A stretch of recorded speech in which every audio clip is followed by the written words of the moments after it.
ওকে, নতুন আর একটা ভিডিও নিয়ে আসলাম। যারা হচ্ছে এই সব ম্যাথ দেখলে ভয়ে একদম কেঁপে যায় যে আসলে কি ম্যাথ দিছে, তো এই ম্যাথ গুলো কিন্তু অনেক ইজি, শুধুমাত্র যে বললাম বুঝতে হবে। আমরা আসলে আসলে হচ্ছে প্রথমেই হচ্ছে ম্যাথ দেখেই মনে হয় ভয় কেন লাগে, কারণ আমরা তো প্র্যাকটিস করি না। আমরা তো বেসিক টুকু ভালো করে শিখে আসি না, তাহলে তো আমাদের কাছে কঠিন লাগবে।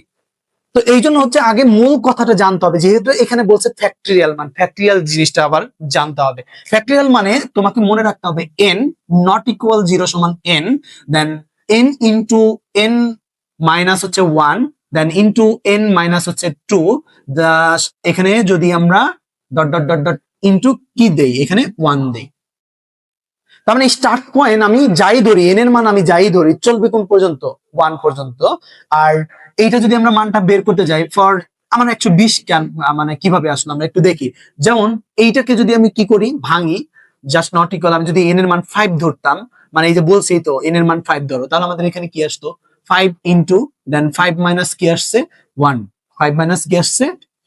1 ইন্টু এখানে হচ্ছে 5 minus 2 into dot dot dot dot চলবে কোন পর্যন্ত? 1 পর্যন্ত। তার মানে আমরা বুঝতে পারলাম 5 এর পরেরটা হচ্ছে 4 আসবে, এর পরেরটা যদি আমি মাইনাস করি তাহলে আমাদের কি আসবে? 3। এরপরে হচ্ছে আমরা যদি যাই পরেরটা, আমাদের কি আসতো? 2, তারপরে হচ্ছে 1। তাহলে স্টার্ট পয়েন্ট 5 চলবে এন পর্যন্ত, মানে 1 পর্যন্ত। এখন আমি যদি এটাকে গুণ করতাম, তাহলে কি হইতো? 2 অক্ষে 2, তারপরে মানে 2 অক্ষে 2, তার মানে 3 দুগুণা কত হয়? 6, 4 6 24। আর এটা হচ্ছে আমরা 24 5 যদি আমরা গুণ করি তাহলে 120 হয়। তার মানে দেখো আমরা কিন্তু মানটা কিন্তু বের করে ফেললাম। তাহলে ফ্যাক্টরিয়াল এই সূত্রটা কিন্তু আমাদের জানতে হবে। এরপর আমরা ফ্লোচার্ট করলে কিন্তু আমরা ইজিলি ফ্লোচার্টটা করতে পারি। কিভাবে? দেখো, আমরা ফ্লোচার্ট যদি এখানে বলে দিতাম কিভাবে আমরা ফ্লোচার্টটা করতে পারি, তাহলে আমাদের প্রথমে যে কাজটা করতে হবে সেটা হচ্ছে স্টার্ট করতে হবে। আমরা জানি কোনো কাজ করতে গেলে আগে কি করতে হয়? স্টার্ট করতে হয়। মানটা যেহেতু আমরা জানি না, তাহলে আমরা কি নিব? এন নিব। কি নিব? এন নিব। এরপর আমরা যে কাজটা করব, জাস্ট এইখানে যাওয়ার পর আমরা হচ্ছে লেট ধরবো। কি ধরবো? লেট। লেট হচ্ছে আই এর মান ধরতে হবে এন। যেহেতু এইটা আমরা কিন্তু এইখান থেকে না, এটা ক্যালকুলেশন করে জানতে পারলাম, বাট আমরা হচ্ছে কি এন এর মান মানে আই এর মানটা এন ধরবো। দেন এস এর মান আমাদের কি ধরতে হবে? এস এর মান অলওয়েজ 0 ধরতাম, কিন্তু এইখানে কিন্তু ধরা যাবে না, যেহেতু এটা যোগ না গুণ। এই জন্য আমরা এখানে ধরবো এফ এর মান 1। কি ধরবো? এফ এর মান 1 ধরবো। এরপর আমাকে কি করতে হবে?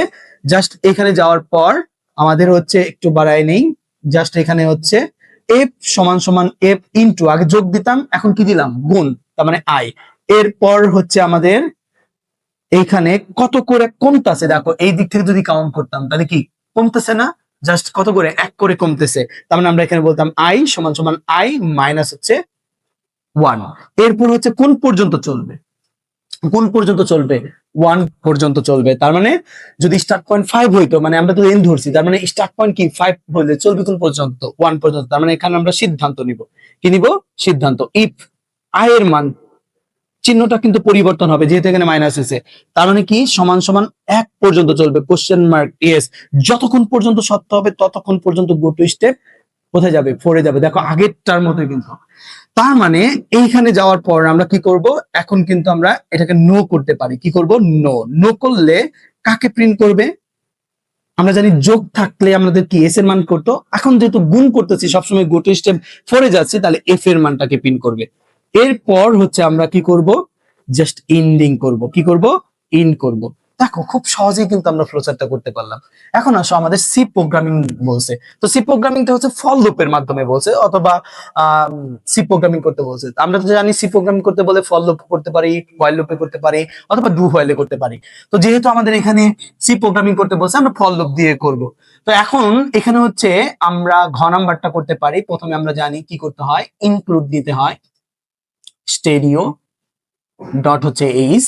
এর পরেরটা হচ্ছে আমাদের কি করতে হবে, স্ল্যাশ দিয়ে then include include conio, conio dot হচ্ছে এইস।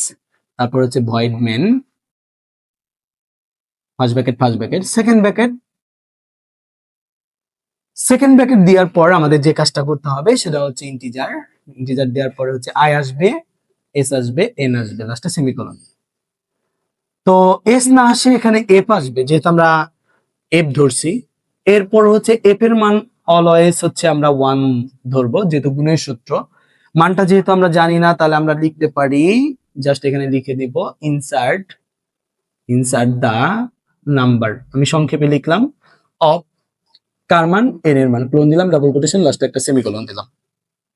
স্কাইন এফ, ডাবল কোটেশনের ভিতর পার্সেন্টেজ ডি কমা এম্বার সাইন, জাস্ট কার মান নিচ্ছে, এন এর মান, লাস্টে একটা সেমিকোলন দিলাম। ফর লুপ চালাবো, আমরা জানি প্রথমে আই এর মান কি ধরবো, আমরা এন ধরবো। আই চলবে কোন পর্যন্ত, 1 পর্যন্ত। প্রথমে হচ্ছে ইনিশিয়ালাইজেশন, তারপর হচ্ছে কন্ডিশন, এরপর হচ্ছে ইনক্রিমেন্ট ডিক্রিমেন্ট দিতে হয়, কত করে বাড়তাছে। এখানে কিন্তু কমতাছে, বাড়তাছে না, যেহেতু কমার দিকে, এই জন্য আমরা মাইনাস দিলাম। কেউ এই দিক থেকে কাউন্ট করলেও হবে, এটা দুই দিকেই কাউন্ট করা যায়, তার মানে আমি এই দিক থেকেও কাউন্ট করতে পারি, এই দিক থেকেও কাউন্ট করতে পারি। আচ্ছা, এখন হচ্ছে সেকেন্ড ব্র্যাকেটের ভিতরে এস সমান সমান হবে না, কিন্তু এফ সমান সমান, দেখো আমরা ফ্লোচার্টে দেখছি, এই সূত্রটা জাস্ট এখানে নিয়ে বসাই দিব, এফ ইনটু কি দিব, আই এর মানটা দিব, লাস্টে সেমিকোলন, সেকেন্ড ব্র্যাকেটের ভিতরে দিতে হবে। এখন হচ্ছে আমরা প্রিন্ট করতে হবে কার মান, এফ এর মান, জাস্ট এখানে পার্সেন্টেজ ডি দিব, কমা কার মান হচ্ছে এস এর মান দিলাম, লাস্টে একটা সেমিকোলন, এরপর হচ্ছে get C, first bracket, second bracket হচ্ছে আমাদের কি করতে হবে, ক্লোজ করতে হবে। তো এইটা হচ্ছে, দেখো আমরা কিন্তু খুব সহজেই কিন্তু সি প্রোগ্রামটা করতে পারলাম। তো এইভাবে যদি আমরা ম্যাথগুলো সলভ করতে পারি, তাহলে মনে হয় না কারো বোর্ড কোশ্চেনে প্রবলেম হবে। তো এই ভিডিওগুলো যদি তোমরা দেখো, আমার মনে হয় না তোমাদের আর বোর্ড কোশ্চেনে তোমাদের প্রবলেম থাকবে। তো আশা করি সবাই হচ্ছে ভিডিওগুলো একটু ভালো করে দেখার ট্রাই করব।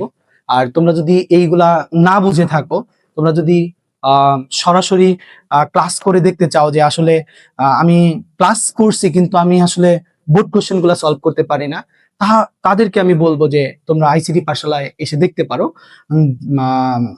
2টা 4টা ক্লাস করে দেখতে পারো, দেন তারপরে তুমি সিদ্ধান্ত নিতে পারো যে আসলে তোমার কোথায় পড়লে তোমার জন্য ভালো হবে।